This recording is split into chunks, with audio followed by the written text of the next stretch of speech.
The Dirt with me, Mike Howell, an economics podcast where I present the down and dirty agronomic science to help grow crops and bottom lines.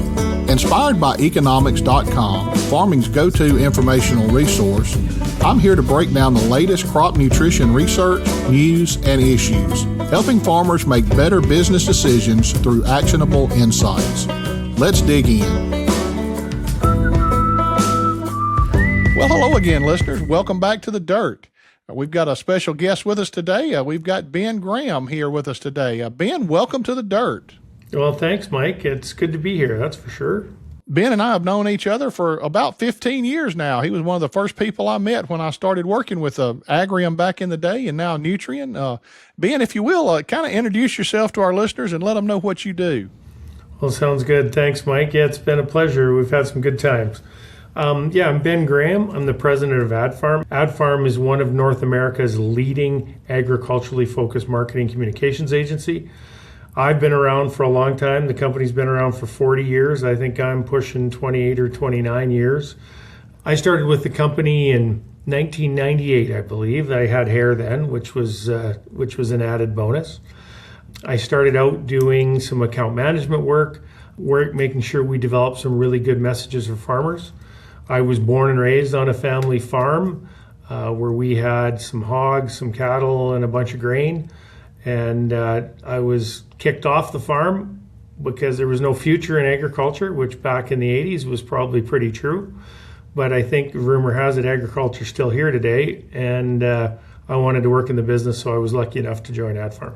So it's been a hell of a ride, Mike. Yes, it has been. And back in those days, I had hair as well. So I don't know if it's the agriculture industry that makes it go away or what, but we have that in common. Yeah, that's for sure. Ben, we wanted to spend a little time today talking about Canadian agriculture. And a lot of people, when they think about Canadian agriculture, they naturally think about canola. But Canadian agriculture is so much more. And you just mentioned a little bit more in your introduction. You talked about the animal agriculture and the grain that was on your farm there growing up. But talk a little bit about the diversity in Canadian agriculture. Yeah, it's a good, Mike, it's really underestimated the diversity that exists in Canadian agriculture today. There's over 100 different crop types that can be grown in Canada. Now, many of those are in greenhouse because, of course, crops don't grow really well in Canada in January. But it's amazing. When you look at that kind of 100 threshold of products and goods that can be produced in the country, it's amazing. I travel all over the world with agriculture, and Canada does have some challenges because of the seasonality of the weather. But there's more than 12 really important key large acre field crops that are grown. The greenhouse business is moving really fast, especially as people want that 100-acre diet. It's tough, though, to do oranges in Canada. Doesn't matter if you've got a greenhouse or not. But the diversity that's gone on the livestock side, we have a strong poultry business, strong pork business in Canada. The beef industry is one of the largest in the world. So agriculture is really diverse, and it's becoming more diverse because it's not just about primary agriculture. It's about all the things that now are needed to support modern agriculture. The amount of technology needed, expertise, the industries that are popping up to serve all the data that's coming out of agriculture. Ag is probably in its most exciting point that it's ever been in the last 150 years. Yeah, Ben, things are definitely changing. When I was growing up, every county in the state had a county extension agent, and most of them had an assistant county agent. And, it wasn't anything to be working out in the field and the county agent pull up and jump right in there and go to working with you and tell you the latest and greatest research that was going on. And we just don't have that anymore. You're lucky if you have a county agent that's covering 3 or 4 counties now, and you have to go to them to get the information or check your email and see what they're sending out. Things have definitely changed, but I'm sure you've seen a lot of changes in the way that we deliver information to producers. Talk a little bit about how things have changed over the course of your career. Well, it's amazing. I've spent my whole life in agriculture, and I watch what has happened. So when I started, your core things were traditional media. There was a little bit of TV, a lot of radio, a ton of newspapers. Didn't matter what form it was in. There was In Canada, there was 3 or 4 key agricultural newspapers or magazines at the time. That's evolved with the digital landscape. You looked at billboards and some of those things, direct mail, were all really important in delivering messages to farmers and any of the agricultural channels. It's really unique because most industries got to leave where they were. So People Magazine, let's pick on People Magazine because everyone pretty much knows People Magazine. Their distribution was just a magazine. And then all of a sudden they got to build a website, and all of a sudden now they print a very small percentage of actual physical hard copy magazines as they did back in the day, where we've had the challenge because we didn't get to abandon anything. So we'll work on campaigns today that still have direct mail in them because it's a tool that is reviving itself in this new day and age. We still have to do print magazines because there's a big chunk of farmers and growers that still value the information they find in those. Then you still have to do radio because radio is still a great resource for getting to a local rural market. And billboards are still there. They didn't go away. In fact, they've become more modernized with digital billboards. You look at all those channels that you used to use, none of them disappeared. We're one of the few industries where a channel didn't just leave. It didn't just cease to exist, right? Where there was a printed magazine that just all of a sudden was 100% online. We didn't have that happen anywhere. In fact, we just added stuff. So we added podcasts and blogs and websites and all these things now that are valuable tools for farmers to gain information are now gone. The only one, Mike, that's probably close to being gone is just what you said. The extension expert agronomist that was government owned, county owned, they're pretty much gone. That's one of the only things that have kind of gone the way of the dinosaur when it comes to information transfer in agriculture. Ben, you mentioned TV, and the way we get our information on the television has changed a little bit. I remember growing up, my dad had to be home for lunch every day because at the noon report, there was always the farm market report. It was a 2 or 3 minute segment, but that was about the only way you were going to get the farm market. So you had to be there during that segment to find out what commodity prices were doing. And he had to be there to see what was going on. If he missed it, he was in a bad mood the rest of the day. But you had to catch that, and right after that was the weather. So that was a very important time. So, being things have definitely changed. We can get all this information just instantaneously, and I've heard a lot of people say we may have too much access to information. What do you think about that? Can we get this information too quickly? You're 100% right, Mike, and you act too quickly in a lot of cases, or you react instead of sitting and processing. I think there's a lot of positives to getting that information fast too, but there's a lot of negatives as well too, because depending on how you're processing all that information, it can make you make decisions that probably aren't necessarily the best long-term decisions because of a snapshot in time.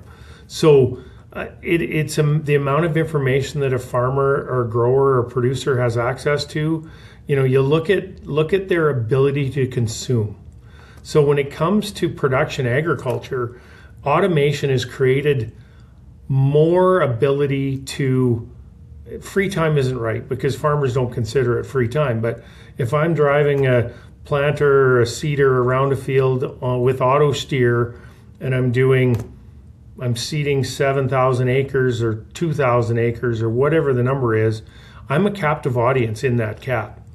And I'm going to fill it with something that now I can put on my phone, right? So I'm going to watch YouTube. I'm going to listen to those reports we talked about. I'm going to see what's going on with world politics and trade. And all that information, if not handled properly, can lead you down a path that may not be the most positive. And it's truly amazing because what other industry could potentially sit in a combine or a harvester cab, in a tractor or a planter cab, in baling hay, that could literally be sitting there having access to continuous flow of information for 14 to 18 hours a day. It's amazing when you think about it that way. Yep. And it hasn't been that long ago that even if we'd have had the technology to have that on our phone out in the field, we couldn't have processed it in the field anyway because we had open station tractors and couldn't have seen it or heard it either way. But the technology has just grown so rapidly. The auto steer technology, that was just a dream when I first started on a tractor. I remember the first field that I was told to go cultivate. We had an old Massey Ferguson tractor, and you could turn the steering wheel a round and a half before it would turn the wheels on the tractor. So you can't imagine using guidance systems on something like that. But it's just amazing how this equipment can go sub-inch accuracy today. Well, and it just in that short of time too, Mike, because we probably had the same Massey tractor because ours was the same way. And, between the dirt between your teeth and the ability of that tractor to do what it was supposed to do, and now where we're at with technology on farm and it's not just in grain farming, it's automation in dairy and beef, and the amount of technology that's there, it is truly mind-blowing when you look what's going on in the business of agriculture today. It really, if you looked at the last 15 years only, the quantum leap that you could go from zero adoption on an auto drive technology and then have almost 100% adoption within 5 years is unbelievable. And the cost was not cheap. It wasn't like it was a $5 add-on to your equipment or a new purchase. It was a substantial investment, but everyone didn't even blink. They just did it. On the other side of that, Ben, things like aerial imaging, that's been around for a while, and that's just never really taken off. Mm-hmm. Everybody wants to use it, and there's still companies out there that's promoting it and trying to make it work, but it's just never really got its teeth sunk in. So what makes one technology really take off and 100% adoption, and one technology just never can quite take hold? Well, I think there's a couple things, Mike. When we look at it over time, number one is, what does it mean for the farmer and the producer? Is there a convenience factor, a time saving, a productivity enhancement? Really, what are the true features and benefits of it? What does it do to autonomy of an operation? Because we got to remember, we have a whole bunch of proud farmers in North America. And, I don't like giving my data away. And there was all these worries that were going to come with this new technology. But really, it boils down to a couple things. Can I understand it? Number one, do I understand how this technology is going to work? Number two, how is it going to make my personal life better? And number three, how is it going to make my operation better? And if you can answer, if it solves a problem in one of those categories, it's an opportunity for adoption is high. There's other elements, there's economic factors, what's the cost, those things, but it's really driven by those things. What is it going to mean to me? And what's it going to mean to my operation? And if you can check those boxes as a positive, adoption will be really high. So even when you look at new crops, you talked about canola in Canada. When it came to the market, the growers are like, oh my God, how am I going to do this? Because I don't know how to grow this tiny little seed, and what's the market going to be, and is it going to handle drought? And all those things were all those check boxes were checked. And number one is, for me personally as a farmer, didn't really take any more work. And number two is, the economic benefit and that enhancement to my operation was massive because I had a cash crop.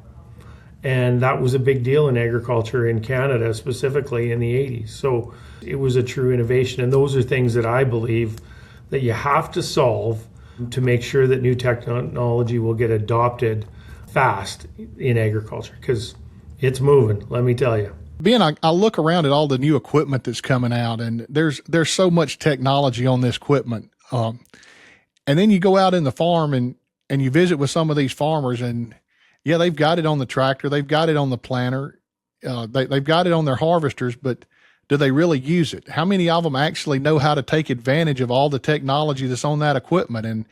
And in my experience, very few of them take advantage of 90% of the technology that they're actually paying for. Where are we missing the boat there? How can we get these farmers to better understand what they're actually paying for and get them to utilize this investment that they're paying for? Well, it again comes back to those fundamental principles. Do I understand it, know how to use it? Is it easy for me to personally interact with? I think that's part of the challenge, depending on the age on farm, right? We know that the younger generation is a little more apt to figure out the technology, because a lot of that technology has some value and some of it doesn't, right? When we look at that, if you're not going to use variable rate technology on a planter or a seeder, probably didn't need to buy it. But in the farmer mentality is, well, maybe somebody else will in my operation, right? Hopefully my son or daughter, they'll figure out how to use that and that'll be a value. But back to that question that you had about the technologies that didn't take, like your aerial imaging, I look at that, the premise wasn't quite right. When it was launched, it was going to make our poor producing land better. That was kind of the variable rate imaging, the high-tech mapping was all going to help us produce more on our farm by enhancing our lower producing land. Well, the reality is we found out finally that isn't how it worked. The opportunity was making our best land produce more, not our crappy land producing more. And I think as people come to those type of rationalizations, technology will take on. But as we adopt that new stuff, I think people are worried about leaving out. And I think the worry is valid, because as AI and automation creeps further and further into agriculture, I'm not going to need to know how to run all that technology. There's going to be interfaces and AI technology that's going to do it all for me, right? I'm going to just sit there and say, look, I would like you to take my 4 key data management tools that I have on my combine and my planter and my seeder and my fertilizer spreader, and I want it all put together into making better recommendations for what crop I should grow and how I should treat that crop. That's going to solve a lot of those problems of that technology on farm that's not being used today. I firmly believe that's going to happen. Yeah. Well, being in my role as an agronomist with Nutrien, I'm generating data, putting data together for farmers, and your role with AdFarm is to get this information and put it in a form that farmers can utilize, that help get that information distributed. How can we both do a better job at supporting our rural communities, getting this information out in a better form so that farmers can utilize it better? What can we do differently? Well, I think that's a really good question, Mike. And I think if we all answered it, had a silver bullet, the world would be a better place. I think when I look at rural communities, there's a couple things. There's still the fabric of agriculture. They need to exist for a whole bunch of reasons, for schooling, for interaction, social clubs, entertainment. Rural communities across North America are kind of founded on a couple of principles. Number one is, today, they have to have a good grocery store. You got to be able to feed your family. Whether you're producing all the food that you can, you need to have a good grocery store. You also need to have a really good hospital. Healthcare is going to be important, especially as our population ages. And number 3 is you have to have entertainment, right? Whether it's a golf course or a good swimming pool, or Canada, it's a hockey rink. In the States, it's a good ball diamond or a football field, right? You have to have those 3 core components. If you have those, your community's probably going to be strong, because you're going to attract non-agricultural, non-rural dwellers that want a different way of life. And I think for a farm family and a producer, ensuring that rural life is supported by rural communities, because I don't want to have to drive an hour for groceries every day. So I think when we look at the true community part of the functionality of the community, it's really important. From an ability to transfer information, you were right. Every key center, small rural town in North America, had an agricultural extension office. They had a vibrant economy for insurance, grain delivery, crop inputs purchases, seed, all that stuff existed in small towns. Now, as that gets a little more consolidated and the farms get bigger, they want to deal with things a little differently, but they still all understand the importance of having a town that is thriving nearby. So for us, it's participating locally, making sure that we buy local when we can, when it makes sense, making sure we participate in social clubs and entertainment activities so that the venues still survive, participating in information transfer, forcing ourselves out of this digital world and having face-to-face meetings in a community, figuring out how to adapt to all the new technologies that's out there. And how do you take that balance of, the Dirt podcast that can be consumed at any time versus a Lions Club meeting at 7:00 on a Thursday night, right? That whole balance is important, and we're going to see how this next generation evolves like that.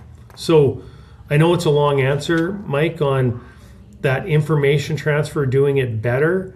I think AI, again, it sounds like a broken record, but AI is going to help too, because once it gets the information, it can process it faster and get it more relevant for the individual, whether that's a farm or a personal life. It's going to help a lot, but the information has to be out there in formats that AI can go gather and evaluate and bring it all together. So there's a lot going on, not just in agriculture, but in rural lives. And I think that a lot of people are scared of AI or worry about it.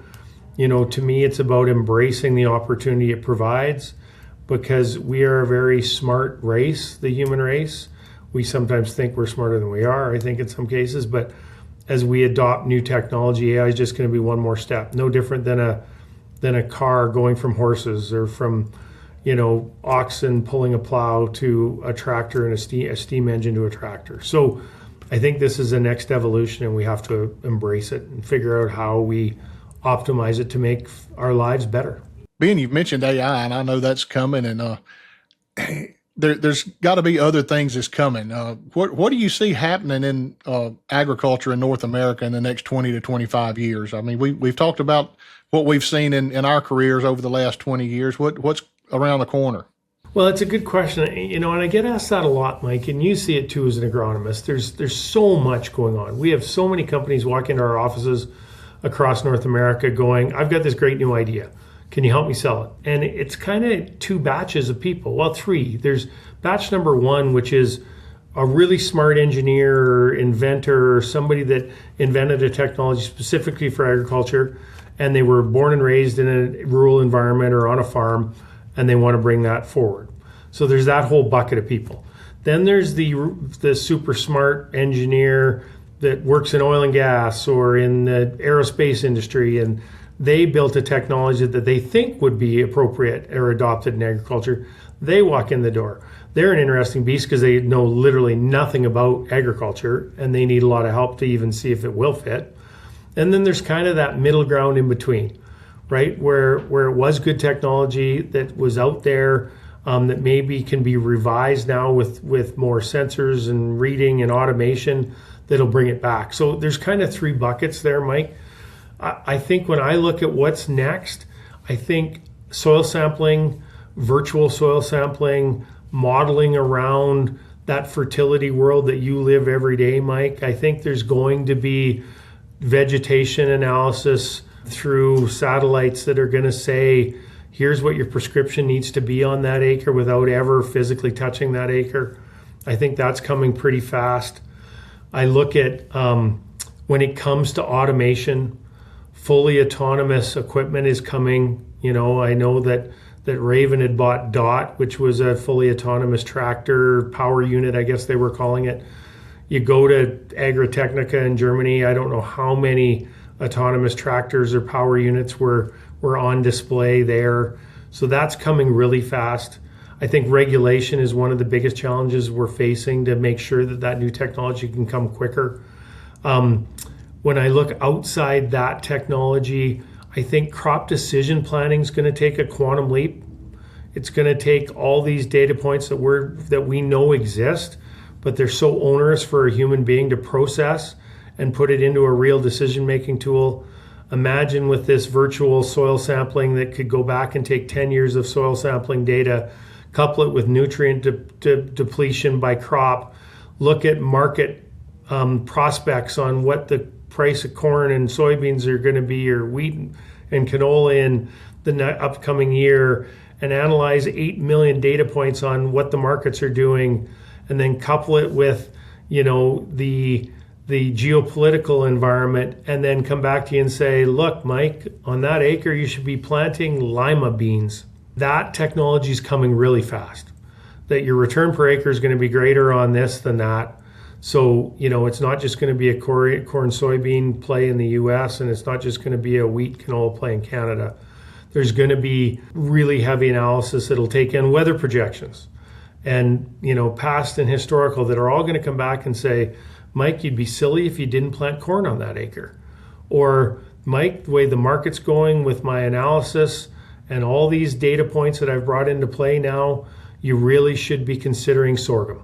And you never grew it on the farm before, and here's how you grow it, right? So that technology is super exciting because it's all the pieces are already there, but the ability to process that volume of information to make virtual recommendations it's just not there today, and it will be momentarily. Ben, you've mentioned AI, and we've talked about that a good bit here. That's something that's been in my vocabulary since I was big enough to walk. I was 10 years old, and my dad had me out in the pasture, and we were AIing cows, and he still tells me that AI is here but it's not going to take over everything. You still have to have a cleanup bull. So he doesn't think AI is the answer to everything, but that technology's here, and a lot of people are scared of it, and I have played around with it a little bit just to see what kind of answers I could get.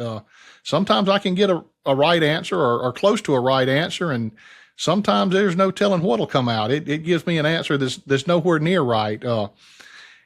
I've got enough education and been around the block enough. I can pick out what's right and what's wrong a lot of times on these answers.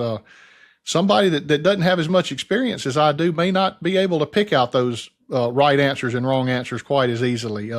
How can somebody tell if the computer is telling them the right answer or the wrong answer? Well, and that's going to be the biggest challenge, especially in the short term, Mike, because the example I use is my son. I think he was 16 at the time. This was a year ago. And we changed his winter tires and put on his summer tires, and which you don't have to worry about in Mississippi. I said, well, just Google the torque rate for your lug nuts.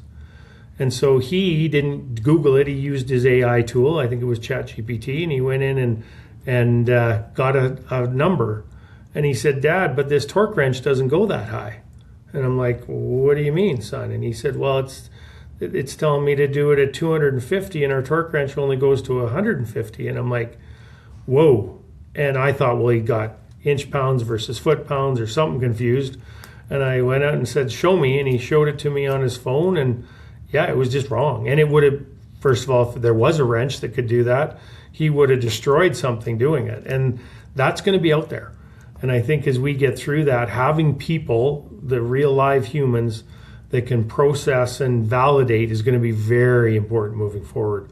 If you don't have that kind of ancillary or complementary information to validate with, I think the benefit right now is it speeds up a lot of monotonous or more administrative tasks. It can speed it up right away that then you can validate instead of having to do all the legwork yourself. So in the interim, Mike, it's going to be a big deal to make sure that it's validated and that human voice is not going away in my mind. When I look at the job we do from marketing communications, there's all sorts of AI tools that'll build you a new logo. But does it check to make sure it's it's going to fit with your target audience, to make sure that it wasn't set up wrong so that the combine auger wasn't on the wrong side? There's all that kind of stuff that we're going to see in AI over the next couple of years, especially in agriculture, that has to be validated by a marketing communication expert or a farmer or a cattle producer, right? That old AI analogy, right? You still need that cleanup bull, and the cleanup bull is probably going to be a human that has eyes that can validate and make sure that is right. Ben, we've talked earlier about growers adopting new technology and how some of the older generation is slow to adapt this technology, and the younger ones tend to adapt this technology sooner. But when we're talking about this AI technology, how do you see farmers adapting that? You mentioned the AI and giving you a soil sample readout and telling you what crops to plant based on your soil analysis and your tissue samples, things like that. Do you see farmers trusting that AI and go into that to get these information, or do you still think they need somebody there to interpret those results and walk them through that? Well, I think today, Mike, they need help interpreting. I think into the future, as the models become more robust and proven, it's going to need less and less analysis. I think it'll get to the point with this younger generation, back to the sorghum analogy that I used earlier. If you're sitting there and an AI comes back and says you should grow crop X, and here's why, because that's where AI is going to get to. Here's the 3,200 things that I analyzed to make this recommendation, it's going to become easier to validate, right? That there will be a trust factor that will be developed, especially in the younger generation that will be living with it their whole lives. I think when it justifies and gives you the data that it uses or a summary of it to come to its conclusion, that's when it's going to be valuable. And I think it's going to be limited to certain things, right? See and spray. Yeah, is that going to get real accurate? It probably is.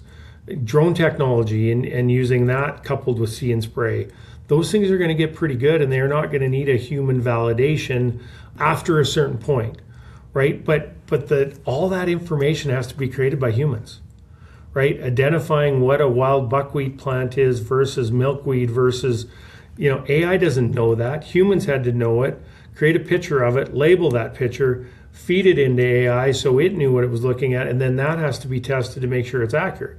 So all that work that's going to go into AI has to be done up front. And then that's the beauty of machine learning is it should technically improve on itself every time somebody flags an error. It won't make that error again. So to me, I think there will be a time where people will just trust it, especially a younger generation. You and I might be there going, well, I don't know. My great-grandfather said he tried to grow sorghum and it didn't work. What's different now? And AI will tell us. Weather conditions, soil pattern, residue, varieties, the enhancement of hybrids, like who knows what all those changes are that it'll take into consideration before it makes recommendations. And when you asked about that new technology, we've been living with it for a while. I think when New Holland launched their newest combine in 2002, we did the global launch on it. Maybe it was later than that, 06. It was evaluating 50 or 60 processes every quarter second and changing rotor speed and all the variables, fans and all those things. That was AI, right? There was parameters that were built into those combines that were truly, as we would call them today, AI. At the time it was just enhancements, right? So we've been living with it for a while. Variable rate planters have been around for a long time, right? You can change seed rate on the fly, adapt to soil conditions. We've had a lot of technology on farm that's been AI for a long time that didn't involve, cattle insemination. It's coming fast. It really is. Ben, any new technology has got to overcome some hurdles down the road. What do you see as the major obstacles that AI is going to have to overcome before it's widely adopted? I think number one is going to be trust, right? That any kind of output or recommendation coming from AI, there's got to be some trust behind it. Number two is that ability for machine learning not to offend or scare people, right? As it learns and evolves how to be better at whatever task you're asking it to do. It goes back to that trust. We've got to trust that that's of value to either your operation or humanity. I think the other things are going to be certain industries are not rampant with information that it can gather from. So if you're a farmer that wants to try a triple crop rotation where you plant in 3 crops at the same time and there's no data that shows how that's going to operate, there's some theoretical data that if you plant these 3 crops at the same time, they'll ripen at the same time, you'll be able to harvest them, and there's technology to separate the crop so you can get 3 crops on the same acre at the same time. And there's no data on that for AI to go gather and create opinions or thoughts. That's a big challenge. And agriculture is, as we're moving towards innovation fast, we are such a specialized sector that there may not be that background data that can help fuel an AI engine. Does that make sense, Mike? It does. It does, Ben. Ben, I've been thinking about this while you were talking, and it's been running through my head for a couple of years now, and I really don't know where I stand on this. I'm kind of leaning both directions, but I guess I need to kind of tell a story to lead up to this question. A year or so ago, my youngest son came home from school and went upstairs to do his homework. He told me when he walked in the door, he said, "Dad, I got to go write a paper. Got a 3-page essay I've got to write." I said, "Well, you better go get on it. It's due tomorrow." Yeah, you better go get on it pretty quick.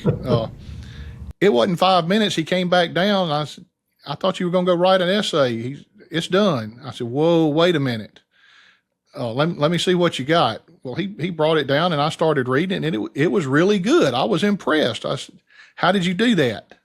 I said, you didn't write this quick. He said, I used AI. I said, nah, that's not what you're supposed to do. I said, that's not teaching you how to write this. And he said, well, I'm learning how to use AI and it's giving me the information. That's what everybody's using these days. And we went back upstairs and he had to show me how he did that. And, that was one of my first experiences with AI. He showed me how he programmed it in, what he wanted it to do. And then after it spit out the results, he changed some stuff and made it even better after that. And I got to thinking, AI is a thing of the future, and the schools are telling these kids not to use it to do their homework. And the colleges even are making kids sign stuff that they're not using artificial intelligence to do their schoolwork. But this is the technology of the future. We need to be teaching these kids how to use this to a certain extent. But yes, they still need to know how to do reading and writing and arithmetic like we had to learn. I mean, you still have to know that stuff. So where do we draw the line here? How do we achieve this balance and teach this generation how to use this technology the way it needs to be used?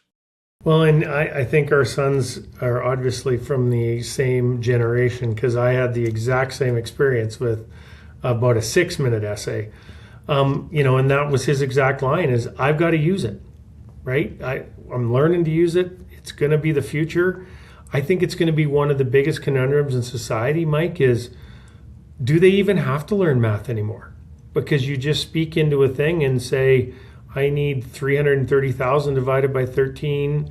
And can you put that into an integer and do this and that? It's just going to do it. And I really worry about what happens to society when we lose some of those core structural needs, because it may happen. To me, I think working on fundamentals and ensuring those fundamentals exist for not just our kids, but for our kids' kids is going to be important, because something's going to happen someday that may require somebody to be able to add numbers on a piece of paper. And I hope society realizes the importance of that. Ben, my prime example of what you just said, do we need to know math? And if you forget how to do it, we don't think back about it. But if I ask you what somebody's phone number was 25 years ago, you could probably tell me 200 or 300 people's phone numbers. How many phone numbers can you tell me today? Yeah, be lucky to think of 5. Right.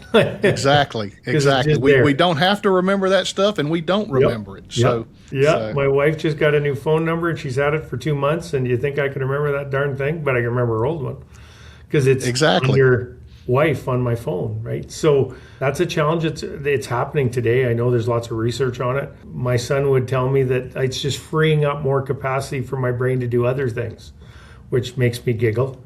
Because is that more capacity meaning just a little more time watching YouTube? When it comes to agriculture and we look at what's going on in that world and all that time that you have on the equipment, or because your chicken barn's automated and you don't have to go out and actually feed, you just hit the button and then you go out once a day to make sure everything's okay. With that time created, what is that going to do to agriculture, right? Is it going to be absorbed with engaging with AI, trying to extract information? Is it making learning so that AI can read the temperature of the turkey barn and analyze the waste treatment coming out of the turkey barn and make adjustments to ration because there's a disease coming to the flock, right? Like, those are things that are going to add value, guaranteed. But it's, where does that line stop? That's what I'm really intrigued to see over the next 10 to 15 years, Mike, as this technology evolves, and it's going to create new technology. That's the other thing that everyone is kind of missing in agriculture, is as AI takes hold, it's going to say, I'm missing these 3 types of data, or a tool that could do this for me, that we didn't even know we were missing. And that's a whole other layer that's going to be put in on top of AI. And that's where it gets real interesting real fast. Ben, we may have to pick this podcast up in another 10 or 15 years and see how well we did predicting what was coming. So, Ben, do you have any closing comments you want to leave our listeners with before we sign off for today? Well, Mike, as always, it's great to see you, and I appreciate the time I get to spend with you. And for those people that are thinking through that and you have comments, let us know, whether it's you, Mike, or me. I'm really curious on where people's minds are with regard to it. I think when we look at it, agriculture's done an exceptional job of adopting valuable technology.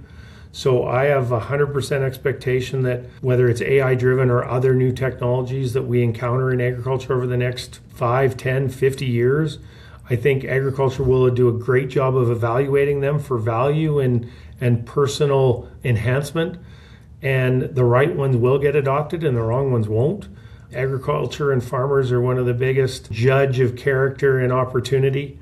And I'm super excited to see what's going to happen. And you and I, in 10 years, can sit on the porch and rock back in our rocking chair and have a beer and see how close we were. Sounds like a plan, Ben. Ben, thanks a lot for joining me today. I really enjoyed this episode. Listeners, we appreciate you tuning in. If you will, hang around for just a couple of moments and we'll be right back with segment 2. Farming isn't farming without questions, and now there's a place to go for answers. At eKonomics, an entire team of agronomists is waiting and ready to help for free. No question is too big or too small. Visit Nutrien-eKonomics.com and submit your question with the Ask an Agronomist feature. Listeners, welcome back for segment 2. We've got Dr. Alan Blaylock back in the studio with us today, and we're going to be doing an Ask an Agronomist question. Alan, welcome back. Thanks, Mike. I enjoy these conversations and actually addressing questions that people have submitted to us on our eKonomics website. So I like these discussions. Alan, today's question is about one of our important ratios that we've spent a lot of time talking about. But the question is, how do nitrogen and sulfur work together in my crop? Well, Mike, nitrogen and sulfur are very closely related in plant nutrition and also in animal nutrition, because nitrogen and sulfur are both components of essential amino acids and proteins. So in order to get the maximum benefit of our nitrogen, we have to have that balanced with an appropriate amount of sulfur, and vice versa.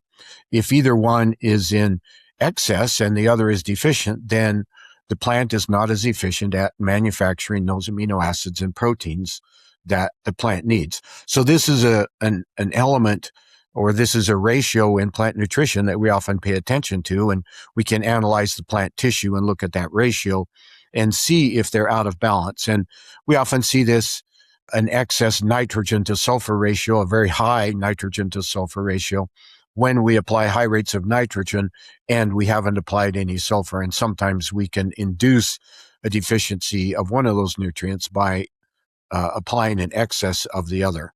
Alan, thanks for your wisdom on this. Listeners, we appreciate you tuning in. And as always, if you need more information on anything we've talked about today, you can visit our website. That's Nutrien-eKonomics.com. Until next time, this has been Mike Howell with The Dirt.